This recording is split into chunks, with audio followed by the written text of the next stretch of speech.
እንግሊዝ ቁርጡን ተናግራለች። ህወሓት በመቀለ በወታደራዊ ኃይል የታገዘ የመንግስት ለውጥ ለማድረግ ከሞከረ ከዚህ ቀደሙ የባሰ አደገኛና አውዳሚ ጦርነት ይሆናል ብላለች ዩናይትድ ኪንግደም። ከዚሁ ጋር በተያያዘ የምንመለከተው ጉዳይ ሲአይኤ የኢሳያስ አፈወርቂን የመጨረሻ ዘመናት በአይነ ቁራኛ እየተከታተለ ነው መባሉን ነው። በትራምፕ ዘመን ኢሳያስን ማቅረብና በሌሎች ሀገራት እንደታዩት የ35 ዓመታውን የስልጣን ዘመን በውስብስብ ሴራ መንግስት ማስወገድ እቅድ እየተወጠነ ስለመሆኑ መረጃዎች እየወጡ ነው።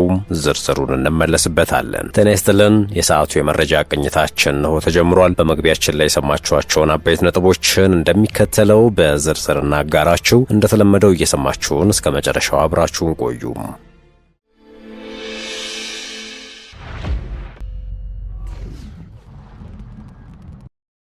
እንግሊዝ ቁርጡን ተናግራለች።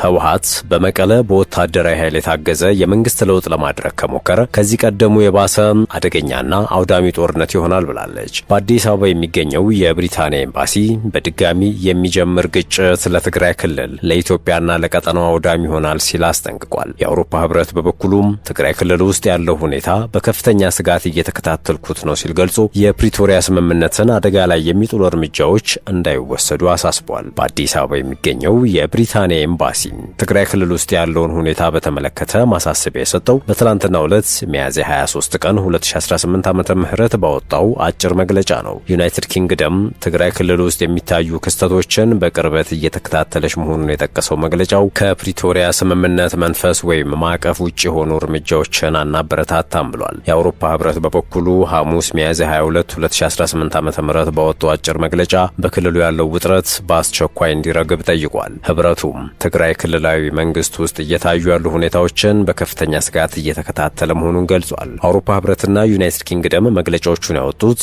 የትግራይ ህዝብ ነጻ አውጪ ግንባር ትህነግ ወይም ህወሓት ከ6 ዓመት በፊት ክልሉ በተናጠል ባካሄደው ምርጫ የመሰረተው ምክር ቤት ወደ ስራ እንዲመለስ መወሰኑ ግጭት ይፈጥራል የሚል ስጋት በድጋሚ እንዲያገረሽ ካደረገ በኋላ ነው። ህወሓት ፌዴራል መንግስት የትግራይ ክልል ጊዜያዊ አስተዳደር ፕሬዝዳንት ታደሰ ወረደን የስልጣን ቆይታ ለብቻው ባስተላለፈው ውሳኔ በማራዘም የፕሪቶሪያ ስምምነትን አፍርሷል በማለት ይከሳል። የሌተናንት ጄኔራል ታደሰ የቆይታ ጊዜ የተራዘመበት መንገድ ህጋዊ መሆኑን በወቅቱ የገለጸው የፌዴራል መንግስት እስካሁን ድረስ ስለ ህወሓት ውሳኔ በይፋ አስተያየት አልሰጠም። የብሪታንያ ኤምባሲ በዛሬው መግለጫው ውጥረት እንዲረግብና ዘላቂ ግጭት ማቆም ስምምነት ትግበራን በተመለከተ በአስቸኳይ ወደ ንግግር እንዲመለሱ ጥሪ እናቀርባለን ብሏል። ኤምባሲው የግጭት እንደ አዲስ መጀመር ለትግራይ ኢትዮጵያና ሰፊው ቀጠና አውዳሚ ይሆናል ሲል አስጠንቅቋል። ከትላንት በስቲያ መግለጫ ያወጣው የአውሮፓ ህብረት በበኩሉም ውጥረት እንዲረግብና በፕሪቶሪያ የተፈረመውን የዘላቂ ተኩስ አቁም ስምምነትን አደጋ ላይ የሚጥሉ ማናቸውም እርምጃዎች እንዲወገዱም ጥሪያችንን እናቀርባለን ብሏል። ሌላ አስከፊ ግጭትን ማስወገድና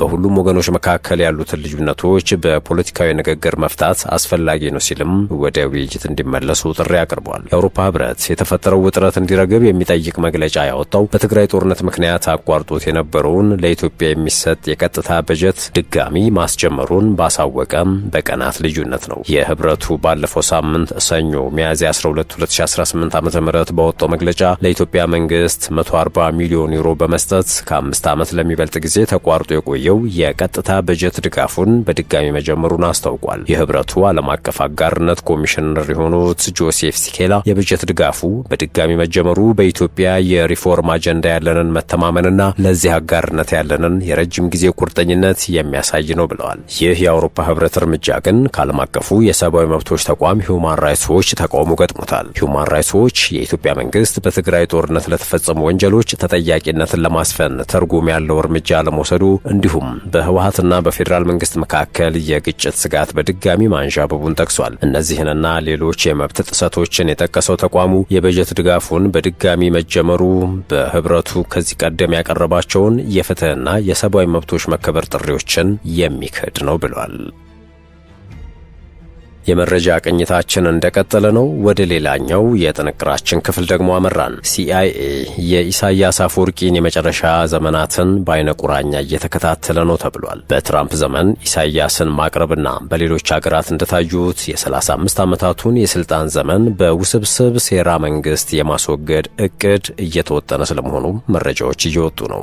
ሙሐመድ ከሂር ኦማር የተባሉ የቀድሞ ጉሬላ ተዋጊ ቡድን ጀብሃ አባል የነበሩ ሰው ከሰሞኑ በወጡት መረጃ ኢሳያስ ከበርካታ ዓመታት በኋላ ከአሜሪካው የስለላ ድርጅት ሲአይኤ ጋር ሚስጥራዊ ግንኙነት ጀምረዋል ብለዋል። ይህ ግንኙነት ኢሳያስ ገና ሻዕቢያን በተቀላቀሉበት ወቅት በሲአይኤ ተመልምለውና ድጋፍ አግኝተው የሽምቅ ተዋጊ ቡድኑ አባል የሆኑበትን ከዚያም ለመጀመሪያ ጊዜ በቤይሩት በተካሄደ የነጻነት ታጋዮች የተባለ ስብሰባ ላይ እንዲሳተፉ የተደረጉበትን ዘመን ያስታውሳል ባይ ናቸው። በዕድሜም በስልጣናቸውም ዘመናቸው መጨረሻ የሚገኙት ኢሳያስ ከስለላ ድርጅቱ ጋር ግንኙነት እንደገና ጀመሩ የተባለው በህዳር ወር 2025 ነው። እጅግ ጥብቅ ቁጥጥር በሚደረግባት ኤርትራ እንደፈለገ እንዲናገር የሚፈቀድለትና አወል ሰኢድ በተባለው የኢሳያስ የሚዲያ አፍ በኩል እንደተሰማው በቃኙ ስቴሽን ከአንድ የዋሽንግተን የደህንነት ቁንጮ ጋር ተገናኝተው መክረዋል። አሜሪካኖቹ ኢሳያስ አክራሪ እስልምናን በቀጠናው የሚዋጉ ከሆነ ድጋፍ እንደሚሰጧቸው የተናገሩ ቢሆንም ፕሬዝዳንቱ የኋላ ኋላ እንደካዱ ይጠቁማሉ መሐመድ።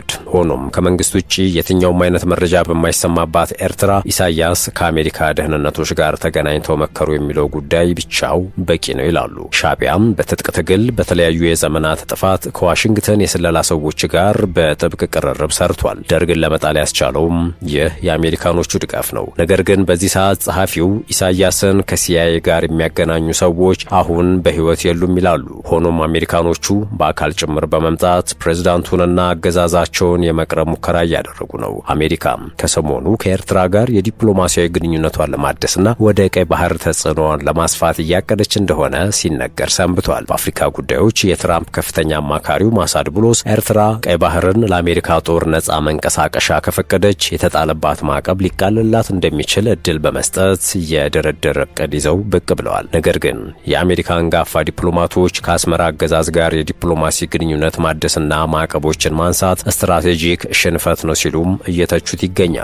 አምባሳደር ቲቦር ናዥ አሜሪካዊው የፖሊሲ ተንታኝ ሚካኤል ሩቢን ከኢትዮጵያ ደግሞ የጠቅላይ ሚኒስትር አብይ አህመድ የምስራቅ አፍሪካ ጉዳዮች አማካሪ ጌታቸው ረዳ ይህንን ሐሳብ ከሚያነሱ መካከል ናቸው። በተለይም አሜሪካዊ የፖሊሲ ተንታኝ ሚካኤል ሩቢን ማሳድ ቡሎስ በኤርትራ ስትራቴጂካዊ ሀገር ነች ሲሉ ማስቀመጣቸውን ትክክል ነው ሲሉ ይጋራሉ። ነገር ግን የተሻለው መንገድ ከኢሳያስ ጋር ማዕቀቦችን ቀላል አድርጎ ወዳጅነትን ማደስ አይደለምም ይላሉ። በወረቀት ላይ ስትራቴጂካዊ አመክንዮው ምክንያታዊ ነው። ቀይ ባህር ለንግድ ወሳኝ መተላለፊያ ነው። ኤርትራ 840 ማይል የባህር ዳርቻ ያላት ሲሆን በርካታ የባህር ዳርቻ ደሴቶችንም ትይዛለች። ሚካኤል ሩቢን ይቀጥላሉ። የኢሳያስን ስልጣን እንደገና ህይወት ለመዝራት መሞከር በጣም የታመመና ደካማን ሰው ከወጣት የቦክስ ሻምፒዮን ጋር ለማቧቀስ እንደማመቻቸት ነው በማለት ስለሆነም ትርጉም የለውም ሲሉ ያጣጥሉታል። እርሱ የ80 ዓመት አዛውንት ሲሆን እንደ ስትሮክ ያሉ ከባድ የጤና ችግሮች አጋጥሞት ችግር ላይ እንዳለ ይነገራል። እንዲሁም በአፍሪካ በጣም ጥብቅ ቁጥጥር ከሚደረግባቸው ሀገሮች አንዷ በሆነችው በኤርትራ ከእርሱ በኋላ የሀገሪቱን የመሪነት ማን እንደሚረከብ ግልጽ አይደለም ሲሉ ነው የሚተነትኑት። አክለውም ኢሳያስ ስልጣን ላይ ቢቆይም እንኳን እምነት የሚጣልበት አለመሆኑ ይታወቃል። ባለፉት ዓመታት እንደ እስራኤል፣ ኢራን፣ የተባበሩት አረብ ኤምሬትስ፣ ኳታር፣ ሩሲያ አሁን ደግሞ ምናልባትም ከዩናይትድ ስቴትስ ጋር ለመስራት እየሞከረ ነው ሲሉ ፕሬዝዳንቱ ሊታመኑ እንደማይችሉ ሞግተዋል። የጀብሃ አባሉ ሙሐመድ ከሂር ኦማር በበኩላቸው ፕሬዝዳንቱ አሁን በስልጣን ዘመናቸው መጨረሻ ላይ ነው የሚገኙት። እናም መሪዎች በከባድ ጊዜ ፈታኝ ውሳኔዎችን ለማሳለፍ ይገደዳሉ። የውጭ ኃይሎች ደግሞ የራሳቸውን ፍላጎት ለማስፈጸም ይንቀሳቀሳሉ። ይህ የኤርትራን ነጻነት አደጋ ላይ ይጥላል ተብሎ ባይጠበቅም መጪውን ጊዜ ግን ውስብስብ ማድረጉ አይቀርም ሲሉ ነው የሚገልጹት። ዋናው ጉዳይ አሁን ኢሳያስን በተመለከተ የሚነሱ ጥያቄዎችን ችላ ማለት ከባድ መሆኑ ነው በማለት ኤርትራም በፖለቲካ በጂኦፖለቲካ አንድምታና በአዲሱ ትውልድ መሃል ወደ ቀጣዩ የታሪክ ምዕራፍ እየተሸጋገረች በመሆኗ የሀገሪቷን የቀደመ ታሪክና አሁን ያለችበትን ውስብስብ እውነታ ሙሉ በሙሉ መረዳት ያስፈልጋል ነው ያሉት። አሁን ማንም ተጠያቂና ኃላፊነቱን የሚወስድ ነው ተብሎ ሊፈረጅ አይገባም በማለት ሀገሪቷ ግን አሁን የደረሰችበት ደረጃ ላይ እንዴት እንደደረሰች በሚገባ መታወቅ አለበት ሲሉም ሞግተዋል። ውድ የሸገር ታይምስ ቤተሰቦች የዕለቱ የመረጃ ቅኝታችን ይህን ይመስል ነበር። ስለተከታተላችሁን ከልብ አመሰገንን። በያላችሁበት ሰናይ ጊዜ